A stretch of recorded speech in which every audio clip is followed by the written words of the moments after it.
தமிழ் சினிமாவில் பல ஜனரஞ்சகமான இயக்குனர்களுக்கு மத்தியில் தமிழ் சினிமாவை கலை வடிவத்தில் உலகத்தரத்திற்கு கொண்டு செல்ல முயற்சிக்கும் சில இயக்குனர்கள் மட்டுமே உள்ளனர்.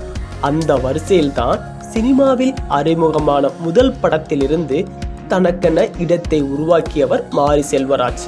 இவரது படங்கள் கலையாக மட்டும் இல்லாமல் ஜனரஞ்சகமாகவும் ரசிக்கப்படுகிறது. மேலும் இவருக்கென தனி ரசிகர் பட்டாளமே உருவாகியுள்ளது. இவரது இயக்கத்துல நேற்று ரிலீஸ் ஆன படம் வாழை. வாழை படத்துல கலையரசன், திவ்யா துரைசாமி, நிகிலா விமல் உள்ளிட்டோர் நடிச்சிருக்காங்க.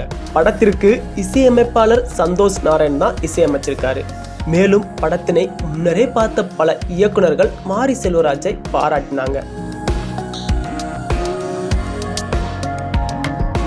இயக்குனர் பாலா படத்தை பார்த்துவிட்டு மாரி செல்வராஜை கட்டி அணைத்து முத்தம் கொடுத்தார்.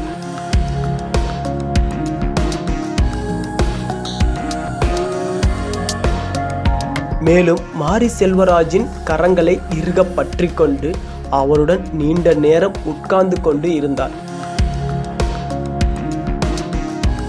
மேலும் படத்தினை ஏற்கனவே விமர்சகர்கள் பலரும் பாராட்டி இருந்தாங்க. இந்த நிலையில தான் படம் முதல் நாள்ல எவ்வளவு வசூல் ஆகியிருக்கு அப்படின்னு தகவல் தற்போது வெளியாகிருக்கு. மாரி செல்வராஜின் வாழை படம் 1.3 கோடி வசூல் செய்துள்ளதாக பாக்ஸ் ஆபீஸ் வட்டாரங்கள் தெரிவிக்கிறாங்க. இது மட்டும் இல்லாமல் படத்தினை ஏற்கனவே OTT தளத்திற்கு நல்ல விலைக்கு விட்டுவிட்டதாகவும், தியேட்டர் வசூல் என்பது மாரி செல்வராஜுக்கு லாபத்தை தான் ஈட்டு தரும் எனவும் கூறப்படுகின்றது. ஆனால் படத்தின் ப்ரமோஷனல்ல பேசுகையில் எனக்கு இந்த படம் எவ்வளவு பணம் சம்பாதித்து கொடுக்கும் என தெரியவில்லை. ஆனால் நான் இந்த படத்தை எடுக்கத்தான் சினிமாவுக்கு வந்தேன்.